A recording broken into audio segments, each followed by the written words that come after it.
À toi soit la gloire, Seigneur. Je te demande pas ce matin, Seigneur, de bénir ta parole, parce que ta parole, elle est bénie, parce qu'elle sort de ton cœur, de ta bouche, et c'est elle qui nous bénit. Tu connais chaque besoin, chaque cœur ce matin. Tu connais mon cœur, tu connais ma vie, Seigneur. Tu connais les faiblesses peut-être de mon corps, Seigneur aussi. Tout est devant toi, Seigneur. Tu es Dieu, tu es un grand Dieu, et tu nous fais l'honneur de te connaître, Seigneur. Le privilège, c'est nous qui l'avons, parce que tu t'es révélé en nous. Merci pour tout, Seigneur. Tu bénis chacun de tes enfants ce matin, ton Église, qui est là, dans les besoins, dans les désirs, dans tout ce qui est, Seigneur. Et tu parles tantôt d'une manière, tantôt d'une autre. L'important, Seigneur, c'est de prendre garde à ta parole, de l'écouter, de la garder, de la mettre en pratique. Parce que lorsque tu parles, Seigneur, c'est pour notre bien. C'est pour que nous avançons, pour marcher avec toi, pour nous fortifier. Bénis maintenant ton Église. Et je te remercie pour tout, Seigneur. La gloire et la louange te revient. Merci pour les chants de cantiques ce matin. Vous savez pourquoi? Parce que c'est, je n'ai pas d'autre mot, je dis le mot que j'ai qui vient sur mon cœur, c'est l'empreinte même du message de Dieu ce matin. C'est parler de ce grand Dieu qui peut en être capable. Je sais bien que je ne donnerai pas la valeur qui est due à la parole, la puissance de Dieu, la grandeur de Dieu, l'amour de Dieu. Parler de la grâce avec mes faibles mots, avec mes mots à moi. Hein, je suis un petit manouche, t'as vu? On parle des fois difficilement, on n'a pas toujours les mots qu'il faudrait. Et deux cantiques qui ont été chantés ce matin, pour terminer, c'est le berger. Ce matin, vous savez, Dieu parle tantôt d'une manière, tantôt d'une autre, il ne parle jamais la même chose. Des fois, Dieu se répète, mais toujours dans des circonstances différentes, je pense. Il l'a fait pour Israël, il le fait pour l'Église, il le fait pour nous ce matin. Et je sais que dans mon cœur, c'est comme ça. Et j'y pense souvent. Je sais qu'il y a des chrétiens différents les uns les autres, avec des besoins différents les uns des autres. Tous n'ont pas le même besoin, mais tous ont besoin de la grâce de Dieu, besoin d'être touchés par la parole de Dieu, touchés par l'Esprit de Dieu. Alors on va le voir un petit peu après tout à l'heure. On va essayer avec la grâce de Dieu de commencer, pas être trop long. Il y a, je le sais aussi, certains chrétiens pas qui se plaignent parce qu'ils aiment la parole de Dieu. Ils ne se plaignent pas d'entendre le message de Dieu. Mais parfois ils disent, c'est un peu long parce qu'on n'a pas le temps de prier. Et puis le temps de prier, mais aussi le temps de laisser l'Esprit de Dieu agir. C'est important. Entendre la parole, c'est Dieu qui nous parle. La prière, il ne faut jamais oublier que c'est nous qui parlons à Dieu. Nous nous exprimons devant Dieu. Nous faisons connaître nos besoins devant Dieu. C'est vrai qu'on peut le faire en dehors, qu'on peut faire chez nous, mais c'est un temps de grâce que Dieu nous accorde ensemble, de prier ensemble, connaître les besoins de chacun. Et Dieu est suffisant pour cela. Alors, avant d'introduire la parole de Dieu, je les ai relevés ce matin, J'ai tombé sur ces deux versets ce matin. C'est aussi le message de Dieu. Je les ai écrits pour ne pas les oublier. Hein? Voilà. On a un peu la mémoire qui commence à flancher, mais je les ai écrits pour me rappeler, pour vous les citer ce matin. Ça concerne tout le message de Dieu, toute la grandeur de Dieu, l'évangile de Dieu. Ça se trouve dans Romains, au chapitre 1, le premier chapitre, verset 2. C'est l'évangile qui avait été promis auparavant de la part de Dieu par ses prophètes dans les Saintes Écritures. Il ne concerne pas n'importe qui.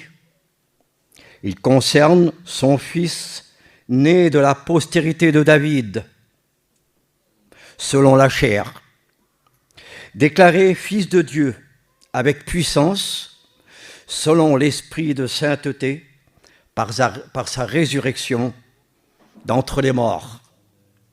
Verset 18, c'est Paul qui parle et dit « Je n'ai pas honte de l'évangile. C'est la puissance de Dieu pour le salut de quiconque croit. » Voilà l'évangile, la bonne nouvelle, la prédication, la croix, puissance de Dieu pour quiconque qui croit. L'évangile, elle n'est pas faible, elle est puissante par le Saint-Esprit, par celui qui l'a donné. Alors, on va lire un passage dans Ésaïe, je l'ai à cœur depuis quelque temps et Dieu sait ce qu'il en est. Parfois, je me suis levé dans la nuit pour écrire une pensée qui venait dans mon esprit. La parole de Dieu est tellement grande, Seigneur. Il dit, Ésaïe 61, « L'Esprit du Seigneur, l'Éternel, est sur moi. Car l'Éternel m'a oint pour porter une bonne nouvelle aux malheureux, et il y en a. Il m'a envoyé pour guérir ceux qui ont le cœur brisé, il y en a. Pour proclamer aux captifs la liberté, il y en a. Et aux prisonniers, la délivrance, il y en a aussi. Et surtout, qui englobe toute cette pensée de Dieu pour publier une année de grâce de l'Éternel. Amen. Gloire au Seigneur. La grâce de Dieu est descendue parmi les hommes par la personne du Seigneur Jésus. L'apôtre Jean va dire cette parole dans Jean 1. La loi est venue par Moïse, une loi stricte qu'il fallait accomplir. La grâce et la vérité sont venues par Jésus-Christ. La vérité et la grâce sont venues et sont été apportées par le Seigneur Jésus parmi les hommes. Le verset 18, il dit « Personne n'a jamais vu Dieu. Dieu, le Fils unique, qui est dans le sein du Père, est celui qui l'a fait connaître. » Jésus a révélé le Père, a fait connaître le Père. Dans Jean, au chapitre 7, verset 18, il dit « Les pharisiens cherchaient toujours à tromper Jésus, à le mettre à l'épreuve. Et ils cherchaient surtout à le faire mourir parce qu'il annonçait la grâce, parce qu'il annonçait la vérité. Et les pharisiens étaient confondus, ils étaient jaloux. Parce que Jésus, lui, se disait égal au Père. Il prouvait son égalité avec le Père. Il n'est pas le Père, il est le Fils, mais il est Dieu quand même. Alors connaître Jésus, c'est quoi connaître Jésus? Le connaître comme un ami, le connaître, comme disaient certains, comme un copain, quelqu'un qui fait du bien, quelqu'un de bien, quelqu'un de gentil, qui guérissait les malades, bien sûr. Ou le connaître comme celui qui vient d'en haut. Et Jésus le dit, il vient d'en haut. Il ne vient pas de la terre, il vient d'en haut.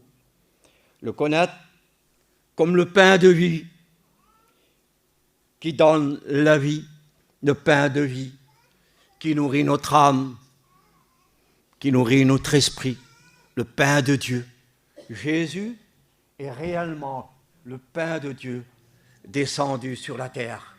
Ce n'est pas le pain que les Israélites ont mangé dans le désert, mais le pain de vie, le pain de Dieu qui est descendu parmi les hommes pour nous nourrir, pour nourrir les hommes. C'est ça, le connaître lui dans ce qu'il est.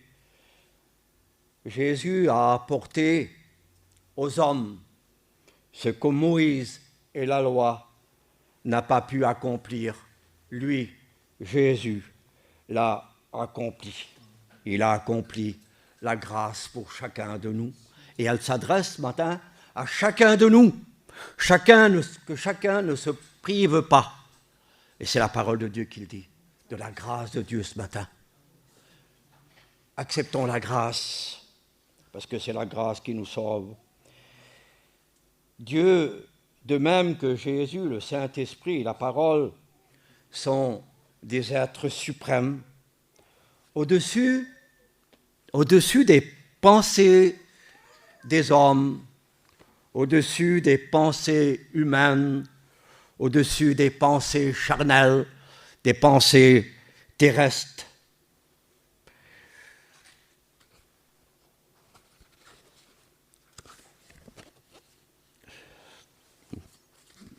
Je me suis trompé dans les pages, moi, là. Attendez, excusez-moi, hein, je vais tromper un petit peu dans les pages. Voilà, j'écris tellement, j'écris beaucoup pour me rappeler. Voilà, ça y est, j'y suis. Excusez-moi. Jean, chapitre 1, verset 1.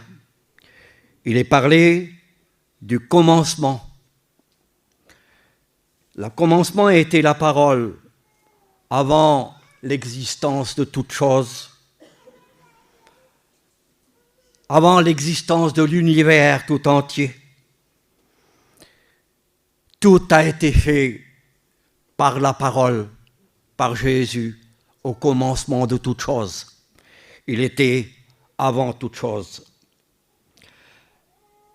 La parole était auprès de Dieu, distincte de Dieu, mais ensemble, unité divine avec le Saint-Esprit, unité spirituelle, divine, ensemble, pour le même but. La parole elle-même était Dieu. Elle possède tous les caractères de Dieu.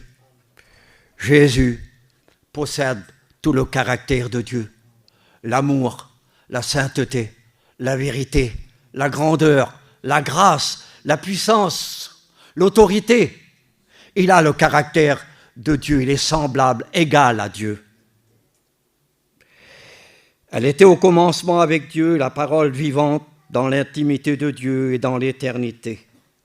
Tout a été fait par elle, par la parole créatrice. En elle, la parole était la vie. Elle porte la vie, elle donne la vie à celui qui l'accepte. Et celui qui n'a pas la vie de Dieu en lui n'a pas le Christ non plus. Parce que Dieu, Jésus donne la vie. Alors, à celui qui l'accepte, Dieu ce matin donne la vie. Elle est la lumière qui éclaire les ténèbres, la source de Dieu qui donne la vie à celui qui a soif. C'est toujours les mêmes conditions, avoir soif. Le mot suprême veut dire suprématie, autorité incontestable de Dieu, supérieur en grandeur. C'est Dieu, c'est Jésus, c'est le Saint-Esprit. Le Dieu, on ne peut pas contester avec lui. Qui peut le conseiller? Qui peut le reprendre? Qui peut lui dire ce qu'il a à faire? Il est Dieu. Malachie disait cette parole. Quand Dieu parle, il désire que l'on écoute avec respect et avec humilité. Ce n'est pas un homme qui parle. Ce n'est pas un homme qui parle. C'est Dieu qui parle. Comment ne pas s'abaisser devant lui? Comment ne pas s'humilier devant lui? Devant sa présence, devant sa grandeur. Il est Dieu, le Créateur.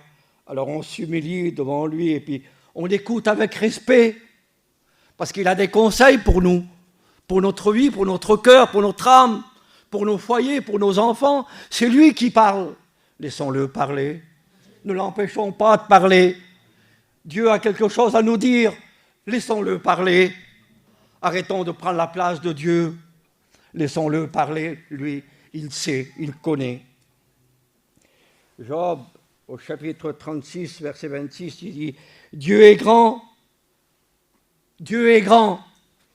mais sa grandeur nous échappe parce qu'elle est au-dessus de tout. Le nombre de ses années sont impénétrables. Il est, bien sûr, celui qui s'est révélé à Moïse. Il s'appelle « Je suis ».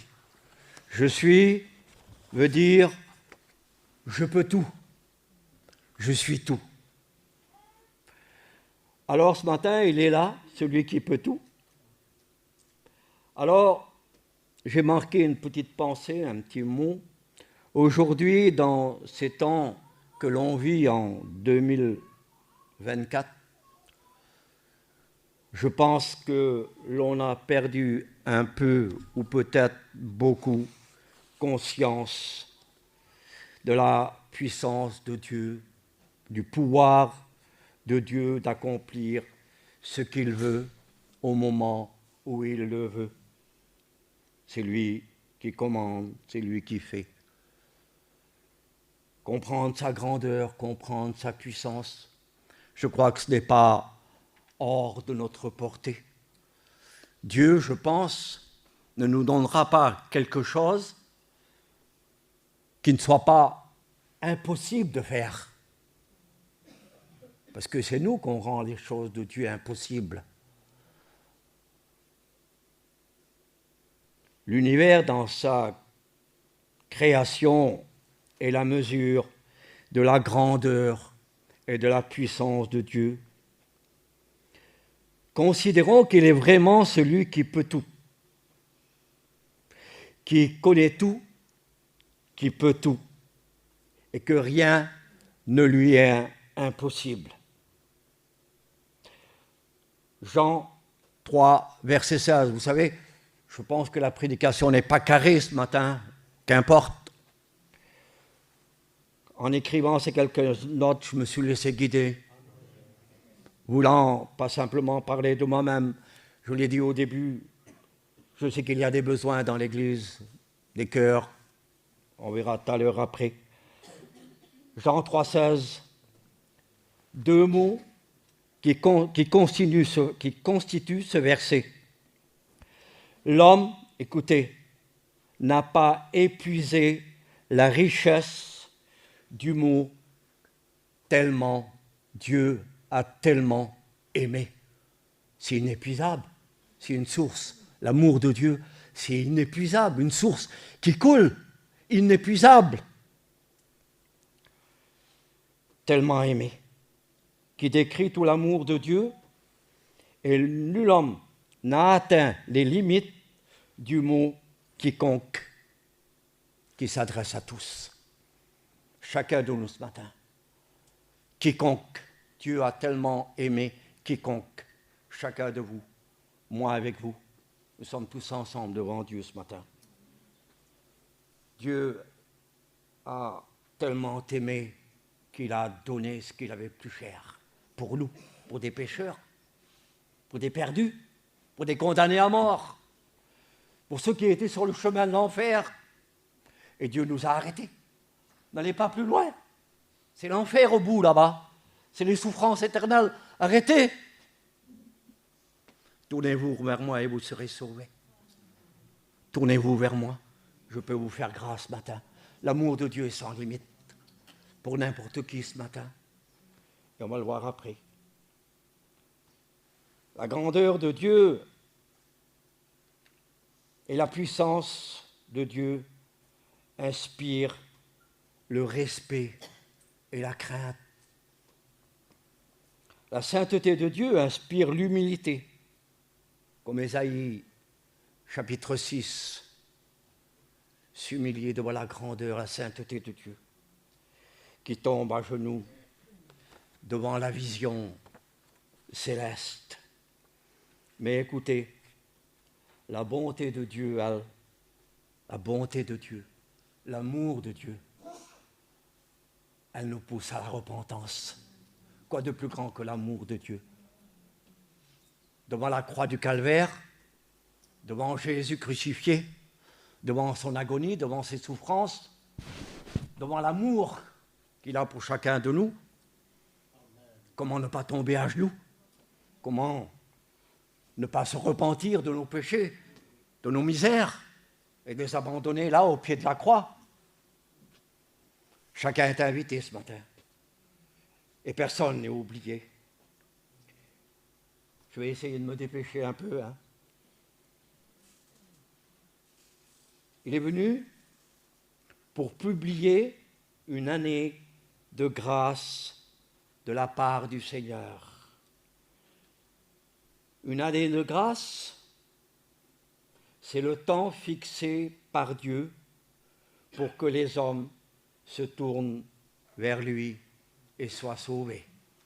Un temps fixé, une année, ce n'est pas à notre mesure de nous, mais là c'est à la mesure de Dieu, de la grandeur de Dieu, parce que ça fait 2000 ans que la grâce a été accomplie. Une année de grâce, et chacun ce matin a la possibilité de se tourner vers Dieu. Cette grâce se terminera bientôt. La grâce a débuté à la mort et à la résurrection de Jésus. Et ça terminera à l'enlèvement de l'Église, où le Seigneur vient bientôt, où la porte de la grâce, souvenez-vous des vierges folles, quand ils sont levés, ils n'avaient plus rien, ils n'avaient plus d'huile, plus de réserve, ils n'avaient plus rien de la vie de Dieu. Mais quand ils se sont présentés devant la porte était fermée. Arrière de moi, je ne vous connais pas. Seigneur, quelle misère! J'ai marché, j'ai cru marcher pendant des années, et puis d'un seul coup, la porte elle est fermée devant moi, et je ne peux pas rentrer. Et le Seigneur dit, mais je ne vous connais pas, je ne vous connais pas, je ne sais pas qui vous êtes. Il faut être connu de Dieu pour rentrer dans la présence de Dieu, dans le ciel de gloire. Puis vous savez, pour le monde, une autre période va commencer. Ça serait trop long, on ne va pas en parler. Connaître Dieu, connaître la grâce. Jésus, à la Samaritaine, chapitre 4, verset 21, va dire, non, c'est plutôt pas, excusez-moi, Luc, chapitre 4, verset 21, Jésus dit dans la synagogue de Nazareth, cette parole d'Ésaïe qui le concerne, la grâce. Jésus dit, cette parole est accomplie. Il est venu justement pour accomplir la grâce. Jésus n'est pas venu comme Dieu. Il est venu comme un homme, mais il est venu aussi comme un agneau, humble, doux et humble de cœur, où l'on peut retrouver le repos près de lui.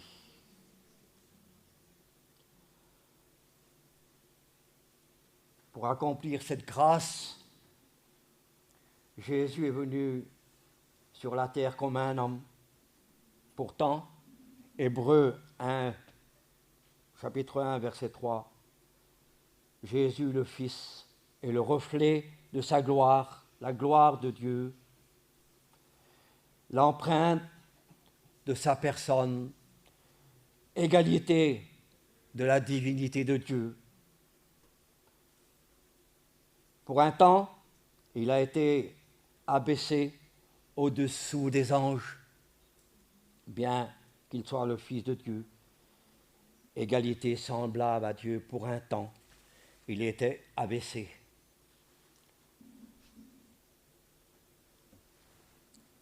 Il s'est fait homme, dit la parole de Dieu. Il s'est fait homme, il est venu comme un serviteur, il s'est abaissé pour nous, pour s'approcher de nous, se montrant pour nous un exemple, un modèle pour nous sauver. N'est-il pas dit, ayez les sentiments de Christ en vous? Il s'est humilié lui-même, se rendant obéissant jusqu'à la mort, jusqu'à la croix, pour accomplir la parole de Dieu, accomplir la grâce. Et Luc chapitre 4, verset 18, confirme la prophétie d'Ésaïe. Aujourd'hui, cette parole de l'Écriture est accomplie. Il est venu accomplir tous les écrits des prophètes qui le concernaient. Il est descendu de son ciel de gloire. Il a quitté la gloire, la présence de Dieu. Écoutez, pour venir, que ça ne choque pas ce matin, pour venir dans le sein d'une femme, dans le sein de Marie. Et c'est là que la parole de Dieu s'est fait chair pour nous. Et nous avons contemplé sa gloire comme le Fils unique du Père a porté la grâce. Elle habitait parmi nous, pleine de force et de puissance. Et elle est là ce matin. Jésus, dans son corps, est vraiment Dieu, mais aussi vraiment homme.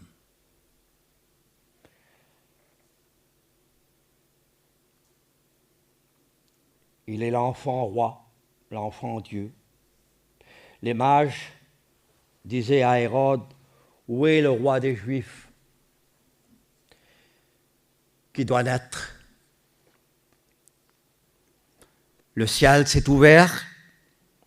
La naissance de Jésus, les anges ont proclamé la gloire de Dieu, la puissance de Dieu, à la naissance du Sauveur, du berger.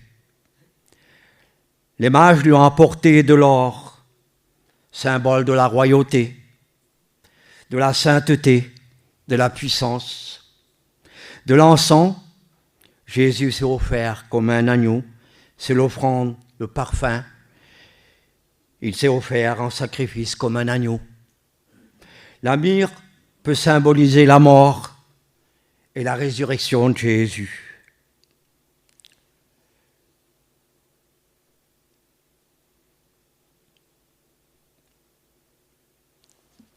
Je vais arrêter sur ces quelques mots et on va passer à autre chose. Souvenons-nous de Jean 3,16 ce matin. Ces deux mots que je vous ai dit tout à l'heure, qui prouvent la grandeur et l'amour de Dieu. Dieu a tellement aimé, et aussi quiconque s'adresse à tous les hommes, à tous ceux qui viennent à lui. Deux mots inépuisables, je l'ai dit tout à l'heure, mais qu'importe, intarissables, à travers les millénaires. L'amour de Dieu, la grâce de Dieu ne peut pas changer.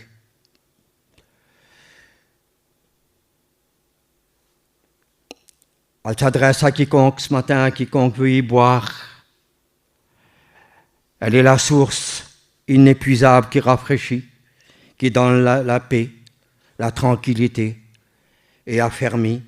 Elle donne le repos de l'âme, mais il faut venir y boire, parfois à s'abaisser, s'humilier pour y boire. Le prophète Zacharie dira, une source a été ouverte pour le péché. Un vieux cantique, vous vous rappelez, les anciens bloutes. Un vieux cantique disait cette parole, de la croix, la grâce se coule comme un fleuve constamment. Il est dit, venez y boire, parce qu'un grand pardon vous attend. Les bras de Dieu, les bras de Jésus sur la croix, attend quiconque veut venir à lui pour boire à la source.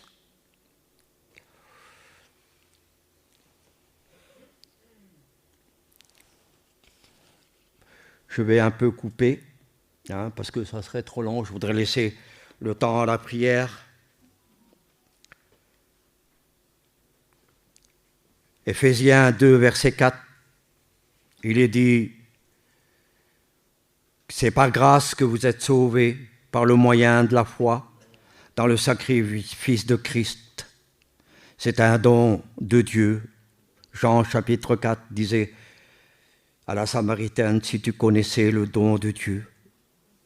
Le Dieu créateur de l'univers, des choses visibles, des choses invisibles, est descendu du ciel pour nous faire grâce.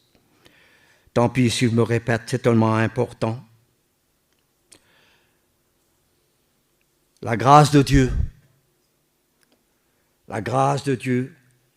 Parce que certains ne comprennent pas ce mot « grâce » qui nous a été faite. La grâce n'est pas pour couvrir le péché. Elle ne couvre pas la désobéissance. Elle ne couvre pas non plus le désordre. Elle ne couvre pas non plus le mensonge. Elle est là pour nous aider, justement. On n'utilise pas la grâce de Dieu pour faire n'importe quoi. C'est un prétexte. Parce qu'on dit bien souvent cette parole, mais on est sous la grâce. On est sous la grâce, alors on peut faire. Non. Non, on est sous la grâce, mais on ne fait pas n'importe quoi. On se trompe soi-même et on trompe Dieu. Jude chapitre 4, verset 4 plutôt, il change la grâce de Dieu en dérèglement. Se servir de la grâce pour soi-même. Traduction, peut-être, faux raisonnement. Personnel, charnel, terrestre, humaine. Jérémie 6, chapitre 6, verset 2. Dieu donne à la mer des limites pour qu'elle ne dépasse pas. Et je pense que l'homme chrétien, il a des limites qu'il ne doit pas dépasser. Alors, je vais bientôt terminer. Il est 11h10, tant pis. Zacharie, chapitre 11, verset 7. C'est le berger de l'Éternel, le bon berger. Alors, il dit, je me mis à faire paître mes brebis, les brebis délaissées. Les brebis affaiblies, fatiguées. Alors c'est Dieu le bon berger, Jésus le bon berger, qui vient et qui en fait la revue, qui passe dans les rangs ce matin, pour regarder chaque brebis, chaque besoin. C'est lui qui en fait la revue. Alors il dit, Zacharie, je pris 2 houlettes. J'appelais l'une grâce et l'autre union. Jean 10, il dit, je suis le bon berger. Et le bon berger veut rassembler son troupeau autour de lui. Si le berger ne conduit pas le troupeau se disperse. Chaque chrétien, l'Église, est composée de plusieurs brebis, différentes brebis.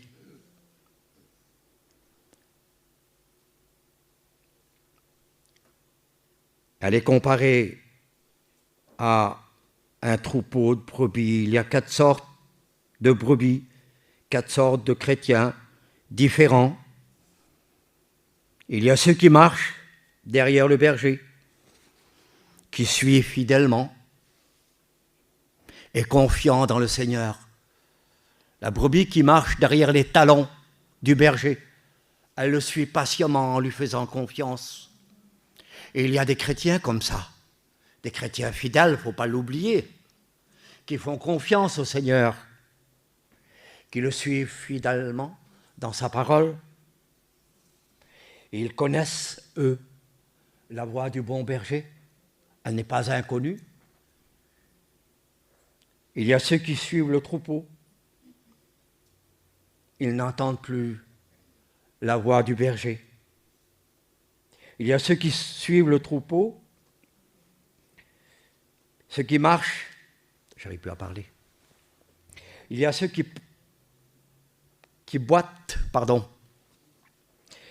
qui marchent avec Dieu difficilement et restent dans leurs problèmes, dans leurs difficultés. Il y a ceux qui ne marchent plus dans le troupeau. Ils font ce qu'ils veulent, ils n'entendent plus du tout la voix du bon berger qui veut les rassembler autour de lui. Alors écoutez, c'est les dernières notes. Je vais essayer d'arriver jusqu'à la fin. C'est Zacharie 66, verset 1. « Le ciel est mon trône, dit Dieu, et la terre mon marchepied. » Et il dit, « Les cieux des cieux ne peuvent le contenir la grandeur de Dieu. » Pourtant, le Créateur est venu dans un corps d'un nouveau-né. Et dit, « L'Esprit du Seigneur est sur moi pour annoncer la bonne nouvelle. » Et ce matin, c'est ce que je disais au début, guérir les malades, les infirmes, chasser la puissance des ténèbres, consoler ceux qui pleurent, les cœurs brisés, délivrer les prisonniers, briser les chaînes ce matin. Pour Dieu, il n'y a pas de circonstances difficiles, parce que Dieu peut tout. Il connaît la souffrance des cœurs, même des cœurs silencieux, qui pleurent, qui sont tristes, les cœurs angoissés de ceux qui ont besoin de la grâce, ceux qui ont besoin d'être visités par Dieu. Et le bon berger, ce matin, il est présent pour chacun d'entre nous. Et ce matin, il est capable de prendre dans ses bras, de porter sur ses épaules la brebis malade, la brebis fatiguée. Il est capable de le faire. Il est Dieu, il est le bon berger. Excusez-moi, parce que j'ai des problèmes de salive et à un certain moment donné, j'arrive plus à parler. Voilà, c'est comme ça, hein. Voilà, on fait avec. Le principal, c'est que c'est Dieu qui fait, lui, il fait. Le Saint-Esprit, lui, peut rendre la parole très claire. Hein. Alors, je vais demander à TJ de prier le Seigneur. ton nom, t'adorer. Oui, Seigneur, merci de ta parole. D'en montrer un Dieu si puissant, si grand et qui est dans nos cœurs. Quelle grâce tu as accordé, Seigneur, c'est vrai que nous étions que des pécheurs.